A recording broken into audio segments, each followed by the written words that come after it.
Assalamualaikum warahmatullahi wabarakatuh. Perkenalkan, nama saya Teguh Amar Takyudin, mahasiswa program studi statistika, Fakultas Matematika dan Ilmu Pengetahuan Alam, Universitas Padjadjaran, Angkatan 2018.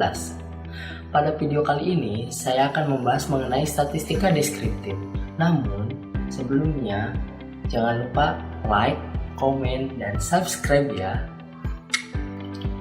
Di sini kita akan membahas mengenai pengertian statistika deskriptif, jenis-jenis statistika deskriptif, jenis-jenis ringkasan numerik, ukuran pemusatan data, ukuran letak data, ukuran penyebaran data, dan contoh soalnya. Pengertian statistika deskriptif adalah suatu prosedur yang biasa dipakai dalam pengumpulan, penyajian, analisis, serta untuk penafsiran data. Nah, pada fase ini hanya berusaha melukiskan atau menggambarkan hasil data yang dianalisis tanpa membuat suatu kesimpulan tentang populasi.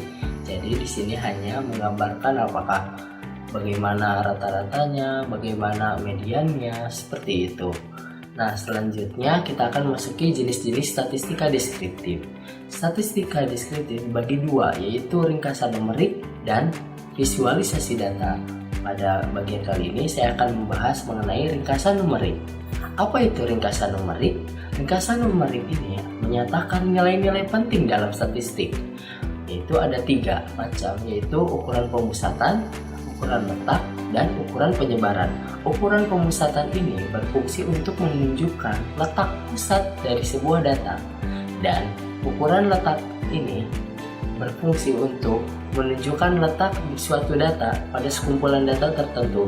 Kemudian yang terakhir adalah ukuran penyebaran.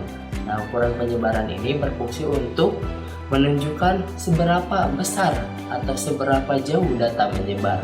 Yang pertama yang akan kita bahas adalah mengenai ukuran pemusatan data. Nah, ukuran pemusatan data ini terbagi menjadi 3, yaitu seperti yang kita ketahui dan kita kenal, yaitu ada rata-rata, median, dan modus.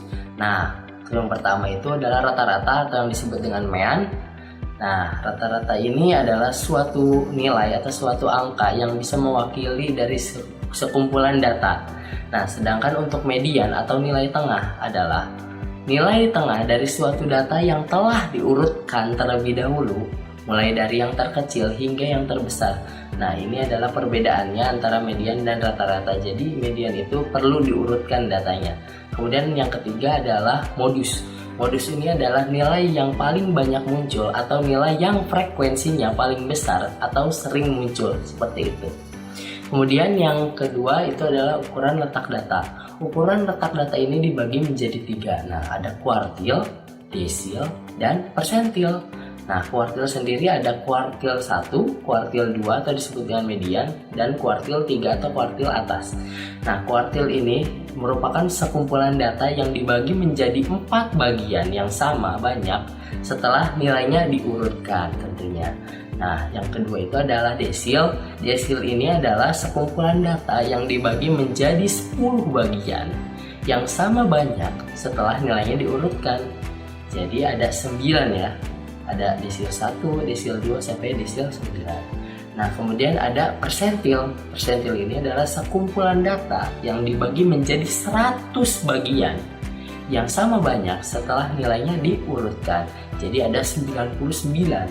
Persentil 1, persentil 2 sampai persentil 99.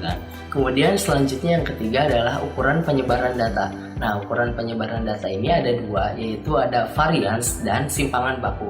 Nah, varians ini menunjukkan seberapa jauh atau seberapa besar data menyebar. Nah, varians ini nilainya selalu positif atau non-negatif. Nah, varians yang rendah mengindikasikan bahwa titik data condong sangat dekat dengan nilai rata atau nilai ekspektasinya, dan antara satu sama lainnya itu saling berdekatan.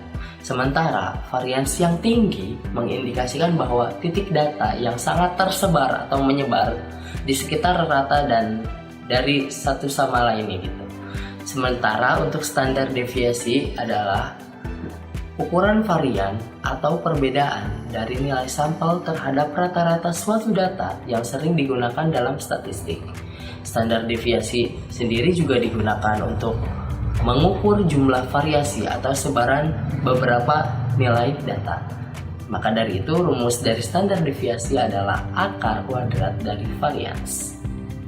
Baik, cukup sekian mungkin untuk materinya. Selanjutnya nanti kita akan bahas mengenai contoh soalnya untuk data tunggal dan data berkelompok. Let's see.